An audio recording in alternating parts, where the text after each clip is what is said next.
Welcome to the Man Cave Podcast with Dan Casper.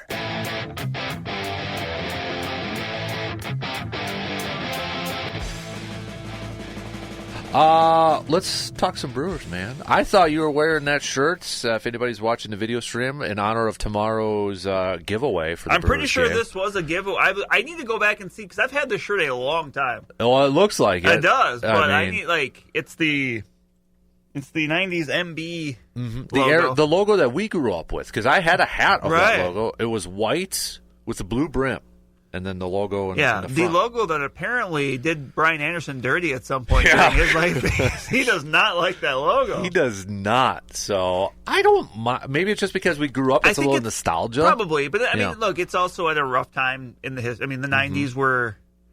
Yeah, I'll often say the only thing that's worse in sports than your team being bad is your team being irrelevant. Yeah. And the Brewers in the 90s, especially once Yount retired after 92, were irrelevant. Yeah. I mean, there were good players that were in there. It's just people just didn't really care. Right. And the team was never above 500. It went from 92 to 2005 in between with all losing seasons. You know, I was trying to think about this too. You know, just like Wisconsin, or even you throw Minnesota, the Vikings into this too for you. We really haven't gone through a ton of logo where that's just awful, or does it, you know what I mean? Like, right. Besides that, Yeah. Bucks had a couple of them, but I wouldn't really say they fit the times. Because you go to the 2000, the end of the earlier 2010s and stuff like that, and with the red and stuff. Yeah, but that wasn't bad. The Michael Red one. Yeah. That's a very good way to put it. Yep. And then even the Ray Allen and Glenn Robinson purple and green was. I mean, that was. And obviously elsewhere, obviously the Packers haven't. You don't mess with what works. Right. It's kind of the same thing with the Badgers. I mean, their big thing was obviously kind of slightly tweaking the motion W under the early days under Barry Alvarez. Right. But yeah, for the most part. Yeah, I mean, some teams just kind of what are you doing with some of that? But we've even like I said, your Vikings really haven't. No, I mean, you kind of just stick with. You stick with what works. Right. So, I mean, Brewers, I think, probably has been the one that's gone the most. Probably. change. And then eventually they kind of figure, because, you think of the one with, the grain on it. Yep. The italicized M. Yep. The Ryan Braun. that's Prince Fielder. exactly what I was going to call it. Just think of the Ryan Braun Prince Fielder one. Yep. And then they smartly realized, hey, you know what? Mm-hmm.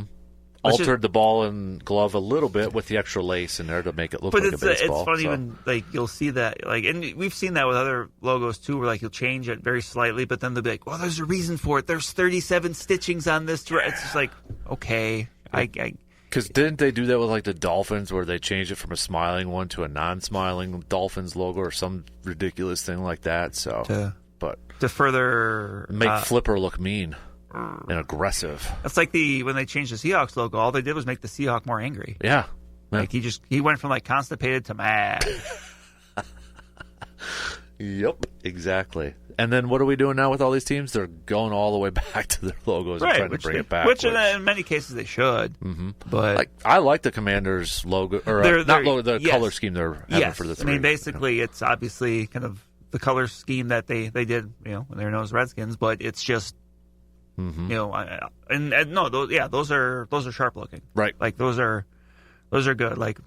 It's nice to see some of those teams kind of embrace that. I mean, obviously the Buccaneers, I could see them go. I would love to see them go to the creamsicle a little bit more. Right. Well, I think they're doing the white creamsicle one. The whole Steve Spurrier.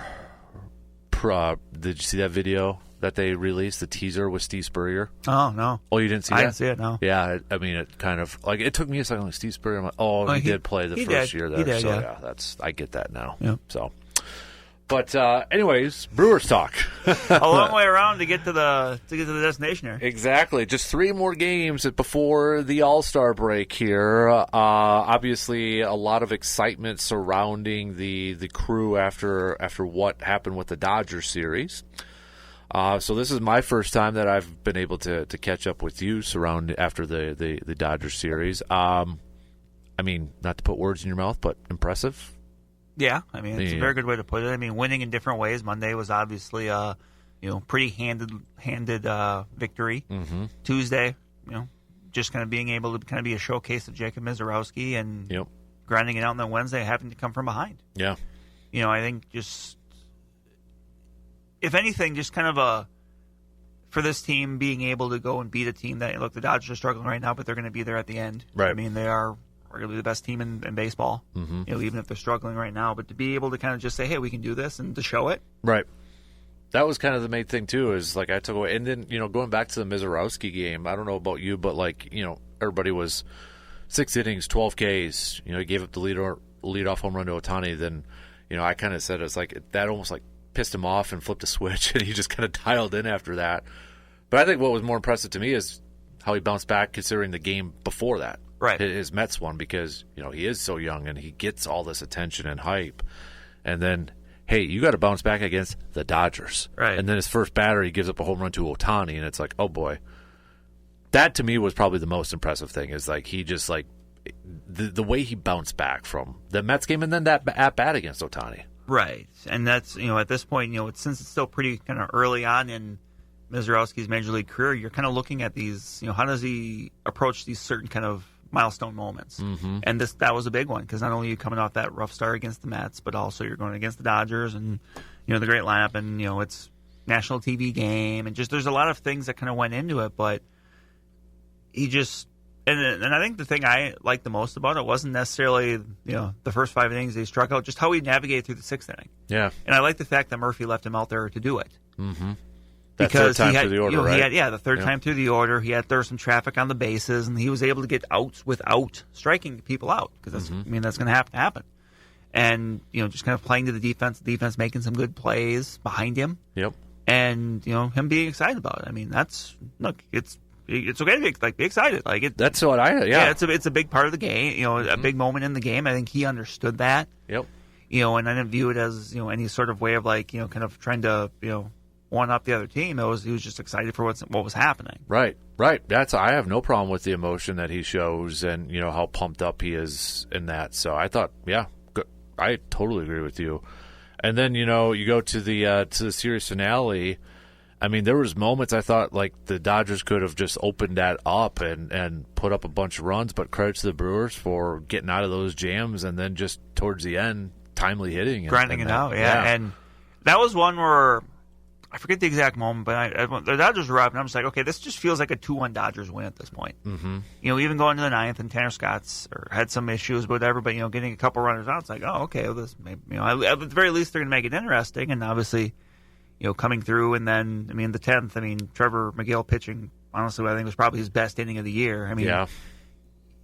Maybe that 4-out save he got in Minnesota would be up there as well, but there was still some traffic there. This one was one where he was just throwing it by guys. Yeah. And at that point, it was kind of like, okay, I think this is going to happen. Just, knowing that you had, I think it was Frelick on second base. Was on second, yeah. It's just like, okay, you got a speed runner at second. Now it's almost like, okay, this sets up well. You weren't going to ask William Contreras to bunt, but essentially his fly ball worked as a bunt. Right, yep. And then, it kind of took him maybe an extra batter, but still being able to, to get the job done. And it's just, this team has a lot of energy right now. And I think more importantly, this fan base it seems like the last couple weeks, because look, you and I, we're going to come on, and there's a lot of our listeners. We're going to talk Brewers all the time, right? But I think you can always kind of tell. And I put a lot of it on Mizorowski, to be honest, where it just seems like there's this little extra pep in the step for a lot of people. We're suddenly, you're seeing it a little bit more in places, and maybe it's because of the national attention he brings, or what. But I don't know. It just seems like since Mizorowski's kind of arrived, there's just a little bit more something, a little more energy, whatever you want to put. I would agree with that. I know it was a Dodgers series, but a shout out to the fans over. You're talking about almost over 30,000 per game, right? Even like a day game. Yeah, and I think the Tuesday night game was 38, 39. Right. On a Tuesday night in July. Right. And no, I would agree with that. And I think that kind of, would you say that trickles down to the team itself too? I think so. Energy? If you're playing it for the more people, you can't help but kind of feel it. Right. Yeah. You look at Trevor McGill's reaction after he struck out that last. You could lip read. We can't say it. No. You can go find it. You'll be able to figure out, even if you are not a professional lip reader, like Dan and I. Yeah, because we were watching. Hudson was even like, "Did he say let's go?" And I said with an extra word. Yeah. In there, so he was jacked, and rightfully so, for crying out loud. That was That was huge. And then that you talk about Mizorowski's moment, but you talk about Trevor McGill that game, and then finding out afterwards he made the All-Star game. Right. That's. That's pretty cool. That is. And rightfully so too. I think he absolutely deserves it. That because we'd kind of in the lead up, it's kind of like, okay, well there's not very many slam dunks. We thought obviously Freddie Peralta was, but if you asked me who would be the next most deserving, the two people I would have said would have been some order of McGill and also Abner Uribe. It's just tougher for a middle reliever to get that because it's always you have to be like elite, and I think he's been very, very, very, very good. Or it's almost a spot where like you have to be that guy, but on a really bad team. Right. Where I think of an example like Evan Meek in 2010 with the Pirates, where like he was awesome as like a 7th or 8th inning guy, but the Pirates team had nothing else. Right. So it's kind of like, okay, well, he's going to be our guy because he's worthy, but it's like, but in this case, obviously, McGill getting it is very, very well deserved. I mean, he stepped in, seamlessly into the closer spot. There's been a couple hiccups along the way, but there's going to be, and really kind of made it his own. I think he's just kind of got the right temperament for it, right? And just kind of that. Long lineage of kind of Brewers closers that have just been able to kind of ascend. And it really seems like last I guess maybe going back to Corey Knebel, where it's like it always seems like they have the next kind of homegrown guy up. Yeah. Where you go, I mean, because, to me it starts with after Francisco Rodriguez, because obviously he wasn't a homegrown guy. He just had like 5 different tenures with the Brewers. But, you go from Corey Knebel to Jeremy Jeffress. You go from Jeremy Jeffress to Josh Hader. Josh Hader to Devin Williams. Well, could we throw Axford in there? A little bit? But Axford was before K-Rod. But still, he was one that was kind of more of a find because he followed Trevor Hoffman. Because he was on the team, and then when Hoffman had his struggles, I think it was 2010, if I remember correctly, he kind of ascended to that spot. But it always seems like they have that next guy kind of on tap, which is why they have not been afraid to kind of, when the time comes, go away from these guys because you have someone else. And not to say that I think the Brewers are in any hurry to trade Trevor McGill, because they're not. Right. But like you always kind of feel like they're in that spot again with Abner Uribe. He kind of feels like he's the next guy up when that time comes, but that time's not coming for a bit yet. Right. Just kind of popped in my head. We talk about, a lot of the credit for Chris Hook and, Pat Murphy and a lot of these players. But, I mean, again, you talk about that. If we said, like, okay, who are some of the most important, if it was just players and coaches, most important to the success of this team, would you put Chris Hook in the top 5? Yeah, easily. I mean, when you have the amount of turnover they've had and the results largely stay the same, you have to kind of look in different spots. And, I mean, I remember after 2018 when Derek Johnson left. Yeah. And I remember exactly where I was when I had kind of seen the news.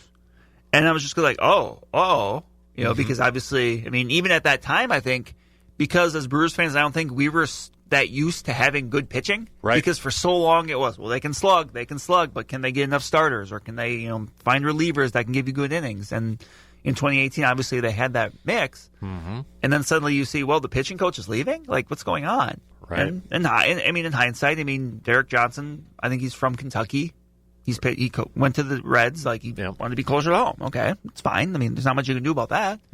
But then it's kind of like, now what? Then you hear like, Chris Hook, he's been in the organization, and then he's a lifer almost. It feels like he started off with like the Timber Rattlers, I think, down there. And at this point, he's just one of those guys where it's like, you better just make sure you take care of him. Like, make sure he's getting his bump up in pay that he rightfully deserves. Like him and that staff, it just, they seem like they have a good handle on things. And I remember when Pat Murphy was hired, and I think you and I talked about it, because there was like some players that came out and said, is Chris Hook staying though? Like just the importance that he meant to that team too. And I don't know this firsthand, but it sure seems like it's one of those scenarios where Pat Murphy's like, I don't got to worry about you. That's it's like if you're in football, if you're an offensive coach. I mean, I'll just use it because it's an example to me. If you're Kevin O'Connell and you have Brian Flores, and you said, okay, well, the defense is taken care of. Right. Yep. Like you don't have to. If you worry about one part of the game, and because you have someone you can trust to worry about another big part of the game, because that's yours. Right. You take care of that. I know I don't have to worry about it. You're going to have everything figured out. It's essentially one of those, hey, you need something, you just let me know.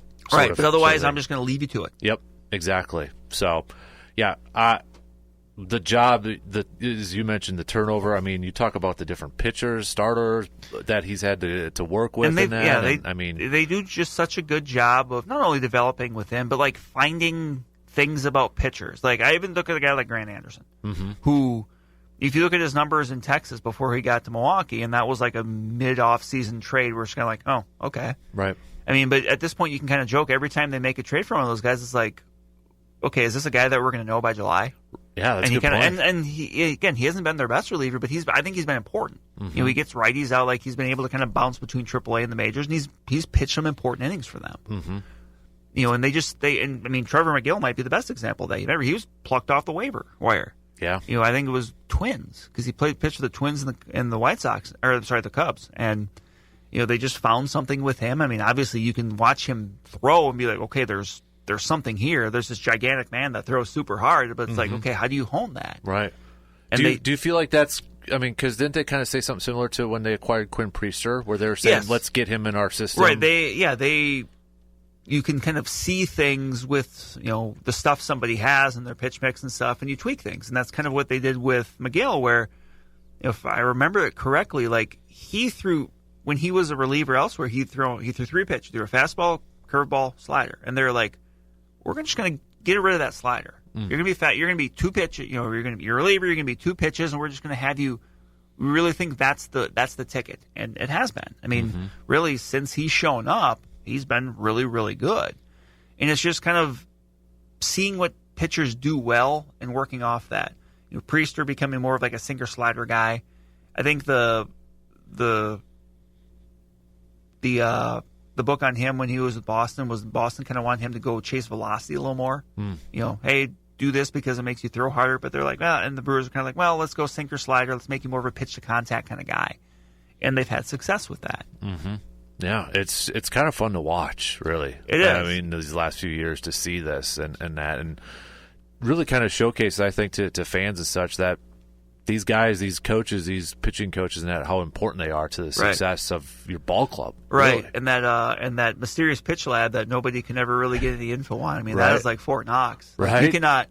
You cannot get any info out of what goes on in there. We don't know. It's like, yeah. That's something they've really invested in, though. Right, that's something. Look, you got to give like Mark Anastasio and the team credit for that. Like, I'm sure at some point someone went to him and said, "Hey, this is something that," and it's kind of like the Academy in the Dominican Republic. Yeah, where obviously we're seeing the benefits of their international with not just Jackson Churio but other guys too. Jesus Mate, like some of the younger guys too that we might see in the coming years. But like finding ways to invest that isn't specifically this player, let's go get a free agent. It's like, okay, well, that can help, but like, it's kind of like the old adage of like, teach someone to fish, they can fish, they can fit, they can eat for life. You give someone a fish, they can eat for that day. It's like, well, if we teach everyone here to fish, it's something that can have a longer impact, and we're seeing that right now. Big series sweep against the Dodgers and such. So, Brandon, I'm going to ask you this straight up. You concerned about a trap series with the Nationals at all? I think the day off helps. Yeah. I mean, like if the Brewers take 2 or 3 in the series, will that be a disappointment coming off the Dodgers? I think that, and maybe for some, but I wouldn't be. No, I mean, I don't. Yeah, I think that I'll just say this. I think the day off helps. Yeah, because you just kind of get a day between it. And you're not traveling anywhere, so you just I'm sure by now they've all kind of processed it. But I mean, they're pros. I think they get it. Like, I think if they end up dropping the series, it's just going to be more because maybe the Nationals have played well. I mean, they recently fired their manager and their GM, so they're you always kind of wonder about like the bump with that comes with sometimes teams will play better right off the bat with the new voice in there. But I would say I'm not concerned for the reason like just for of who they play and just coming off the Dodge. I just think the circumstances aren't bad for it.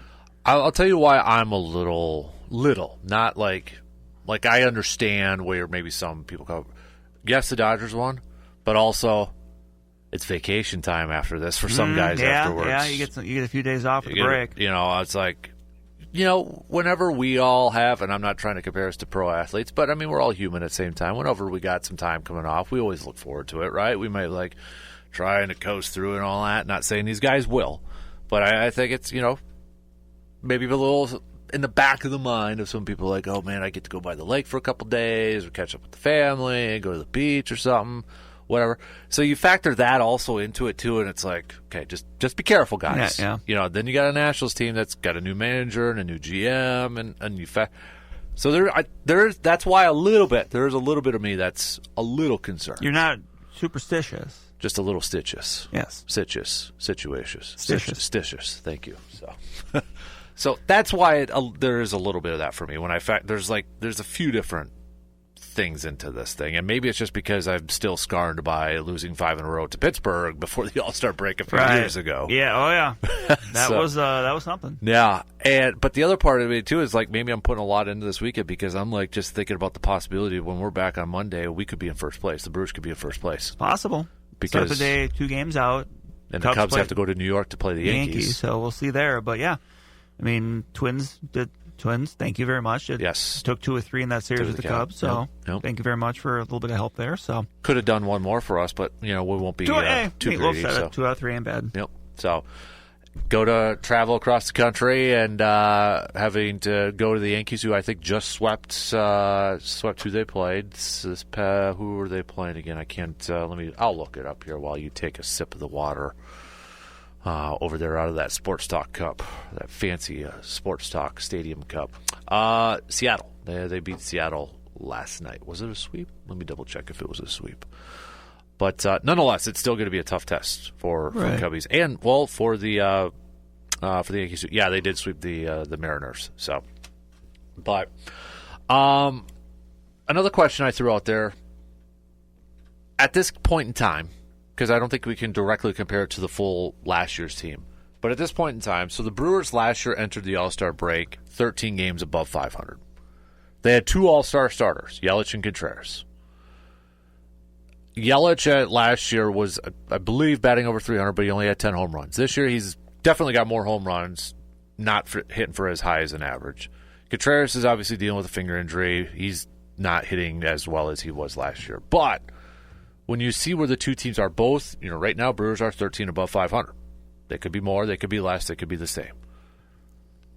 Factoring in everything that has gone on this year, no Willy Adames, some of the injuries that they've had with the starting pitching staff, is the job or how the team playing right now more impressive to you than what they were at this point last year? I think so. Yeah. I think so, just because there was more uncertainty at the start of the year, and then you look at the fact that the team started the year 0-4.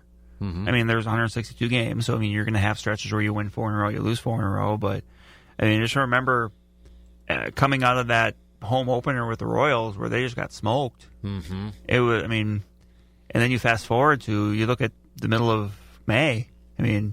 Is the point of demarcation right now the cribbage board night? Maybe. Because thank you because you were there. That game. Yeah. They lost that game bad. Like the Twins. That was at the end of the Twins. Was a 14-game win streak, whatever it was, and they just got pounded. Yep. Like it wasn't close, and it seems like, and that was middle of May. And whenever you hear the announcers talk, I was like, well, since May, whatever. But it was sometime in the middle of the month, so maybe it was that Sunday. Yeah. Since that game, obviously it's kind of clicked for them. Right. So yeah, it's so different because I remember, I was thinking back to last year. I didn't know what to expect from that Brewers team last year. It was first year of Pat Murphy. Everything else was kind of the same. You right? traded Corbin Burns. But there was a lot. Bryce Terang was definitely a nice surprise last year. A big rise in his play. Christian Yelich, the way he was playing was a nice surprise. Yeah, we didn't know what to expect out of Jackson Chourio coming into that year. We just knew he was going to get the chance, and he had a lot of hype behind him. So I don't know how best to describe it, but there were like different feelings heading into each season. Mm-hmm. Last year, I remember last year saying it's kind of like, to me, I compared it year 1 of Jordan Love. I didn't have any expectations going in. And then this year, I kind of had a little lower expectations. You lose Willy Adames, and you don't really do anything to, fill in that void. And then you factor in all the injuries they had to the starting pitching staff, and then to bounce back the way they've done and to be at the point where they're at right now. Yes, they're in second place. Last year they were in first place, but the Cubs are better. And that's it. Like, if that's how you judge it, it's like, well, you're judging it based off something you really can't control, and that's just how good the Cubs are. Mm-hmm. The Cubs are just a lot better team. There was not that other team in the division last year. Now there is. Right. At least this year there is so far with the Cubs. Right. So I agree with you where I think this year so far at this point, I'm a little bit more impressed with the job they're doing because is it fair to say they've overcome a few more obstacles this year compared to last year? Yeah. I mean, we talked about the injuries with the players, and I mean, I just think that there's been more they've had to kind of navigate through, and then some different injuries to people at different times. I mean, the Contreras injury is, I mean, it's significant with the finger. Like, it just, to me, and that's just something they're gonna have to deal with, I think, the rest of the year, because unless they absolutely tank and then they're out of contention, then they might shut him down. But otherwise, you're just going to have to deal with the fact that, he's going to provide his defense. He's going to take some walks. The power's just not there. Right. Like, he can't hit for power with that broken finger. Yeah. So, obviously now, too, once we get into the All-Star break, there's going to be some rumblings, some rumors, some do this, do that. My team better do this. Brewers fans are really going to be pounding the table for somebody.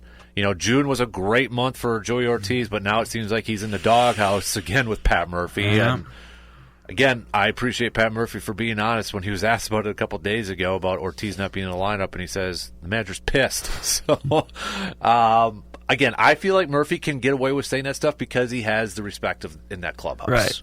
Right. But you look at what Ortiz now is doing in July. He's looking at a lot of strikes and swinging at a lot of bad pitches out of the zone and such. So the Brewers looking there. I know there's the Alex Bregman chitter chat, but now the Red Sox have all of a sudden won a bunch of games in a row. So, the Athletic had their top 40 big board, and a bunch of Red Sox players were at the top. I wonder if that's going to change now with the way the Red Sox are playing. Right. So do they look for an outfielder to bring some pop? Was it O'Hearn from Baltimore I'm kind of intrigued with? They could play a little first base and outfield. Now, I know Brewers fans are excited about Andrew Vaughn with what he's done in a couple games, but are we ready to hand the reins permanently over? Is there a guy, kind of an update, or maybe a couple guys for you, Brandon, that you've seen maybe out there? Because maybe we're starting to see a little bit of a separation of teams maybe becoming buyers and teams becoming sellers. That's why I know a lot of Twins players are being thrown out there too. So I know Jeff Passan put O'Hearn on his list. I was kind of intrigued with O'Hearn before Passan, just because of the position versatility that he brings. I know he's going to be 32 and such, but I mean, this is just for the rest of the season. Any other names out there that are kind of eye popping to you? I mean, the guy I'm gonna keep bringing up is Eugenio Suarez from the Diamondbacks, third baseman. Is he a realistic option, though? I don't know. I just think he's going to have a lot of suitors. Yeah. The Diamondbacks will have a lot of suitors for him. I mean, right now he starts play today, hitting 249, but he's got 29 homers. 29 home runs. I mean, that's kind of the big thing. And 75 RBIs, plays a solid defense at third base, like a right-handed bat. Like, that's a guy you can park fourth or fifth or whatever in the lineup, and that's an instant difference maker. Like, and the thing you always have to navigate with when it comes to the Brewers is how much they love to zig, or they love to zag when you think they're going to zig. And because right now you look, and how I think everyone would say, like, you want them to add a bat, but just how do you do it? There's the guys you mentioned, but then how many times over the years have we seen, like, okay, we think they're going to do this, but then they do that? Right. We think we need to add in 2019, they got to add a starter, and they had Drew Pomeranz, and he's their best reliever down the stretch, and like a difference maker. But like, or even when they acquired like Jonathan Scope, too, Scope, right? Or Mike Moustakas to move Travis Shaw to second, like, right?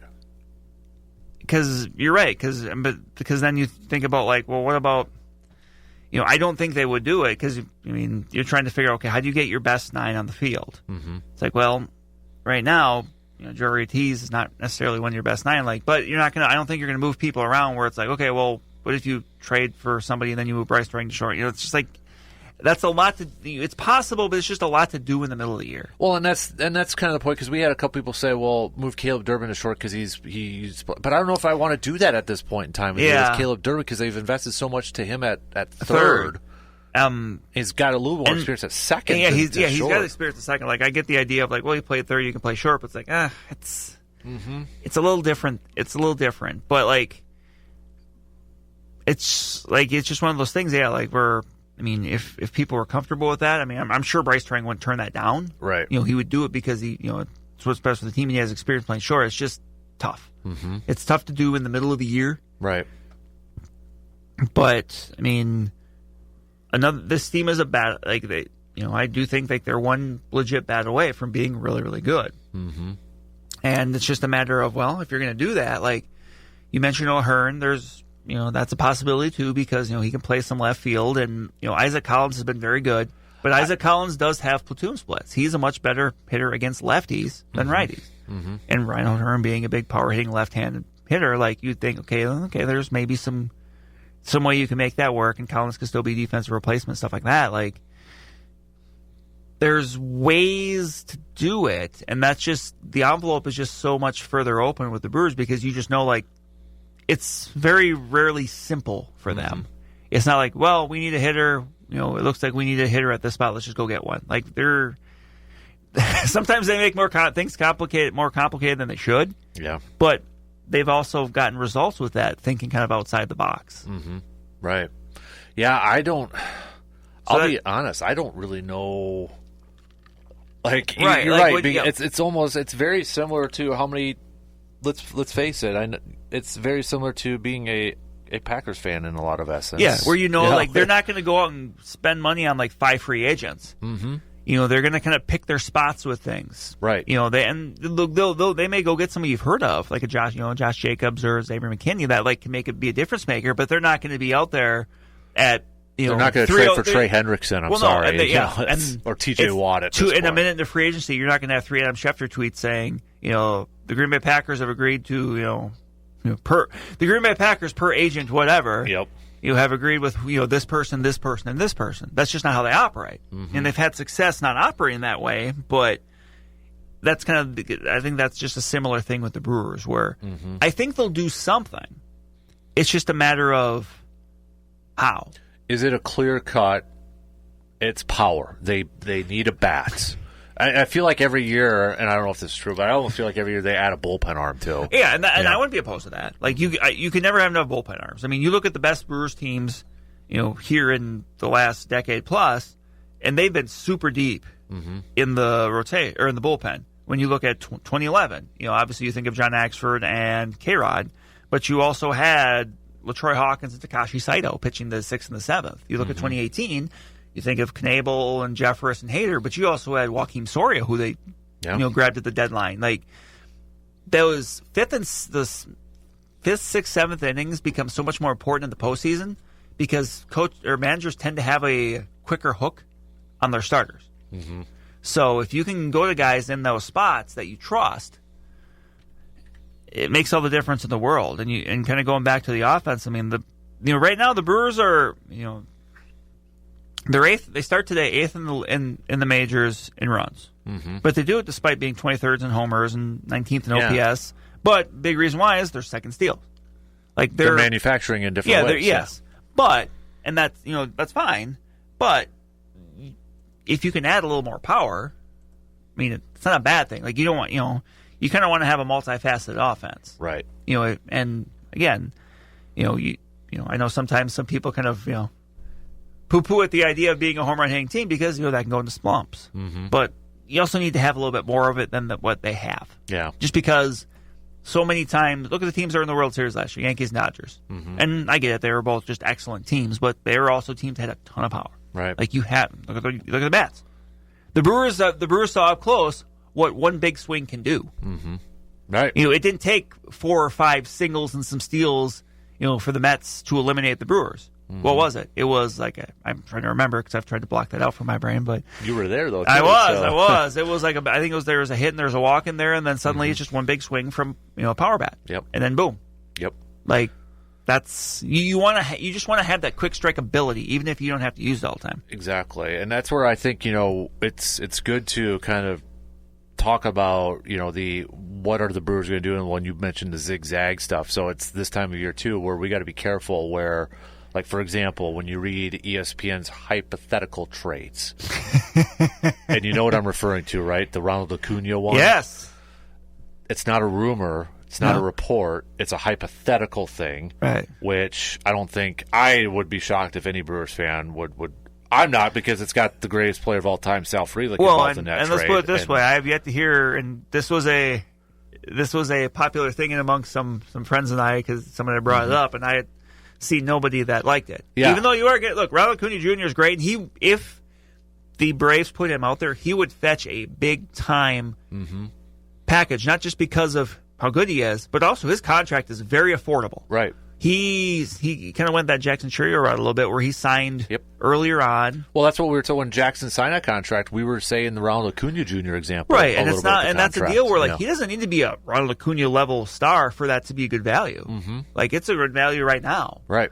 But but seeing what was included in there, it's just like, and I would struggle to see the Brewers ever doing that just because of how they have to operate. Yeah, because it was Jesus Mate, Luis Pena, who are two guys that this time next year could be top 15 prospects. And Logan Henderson, Abner Uribe, and Sal Frelick. Yeah, I was like, I know. It's a lot. But, so be careful. It's not rumors. That's just hypothetical, like writers saying, "Hey, they should do this for this." Right. I think honestly, if Matt Arnold called whoever the general manager is for the Braves with that deal, if I'm the Braves GM, I'd be like, yeah, let's do it. You sure? Not even asking, are you sure? Yeah, keep you on the line. Yeah. Keep you on the line. But I'm curious, where does it come from? Because I think they understand they need more offense. I mean, how could you not? Right. It's just a matter, like you said, where do you go to get it? How do you get it? Because right now you look around the lineup, it's just like, there's a lot of places you feel like are pretty solidly secure. You're probably not getting a catcher like another catcher. First base, obviously that's a possibility. I mean, Rhys Hoskins is going to be out till later in August. Yep. And obviously Andrew Vaughn's had a really good first few games, but there's intrigue there with him too, because with his first few years of the White Sox, he did put up some home runs. He's done some things, right. He's also got the pedigree. And you always just wonder sometimes, no disrespect to the White Sox, but when you have players that leave an organization that's not exactly killing it. Yeah. And, he's a guy, I just don't, I don't think he'd ever be a superstar, but, right. he, there's been years where he hit, 20 home runs or 9, whatever. He's done. He had a 21 and a 19 season, I think. He's been able to produce something. And, right now, he's played outfield in the past, but he should never play outfield again. He is slow.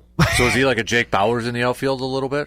I would say Bowers is better. Oh, wow, okay. But, I mean, Eric Thames in the outfield? Hey, now. You have never seen a guy that jacked run that fast. But he should just know. Because of the depth this team has, it's the comparison I make is, you've played softball with me. I played outfield. That doesn't mean I should have, but I did because it was a need. But that does, in a perfect world, I wasn't playing outfield. In a perfect world, Andrew Vaughn is parked at first base. We've already seen him make some plays there. Yep. You've got enough other outfielders where you just don't have to worry about it. But yes, it's where does this offense come from? And they've got a couple weeks to try to figure it out. Yeah. This was a few days ago, but we're going to see him again tomorrow. How impressed were you with another Brandon Woodruff with his first start last week? The more impressive Brandon. Yeah. That surpassed my expectations. Yes. Yeah. I know he said he had none. I was kind of in a similar boat. Honestly, I kind of had a bad feeling about it. Just because, it had been such a long road. Yeah.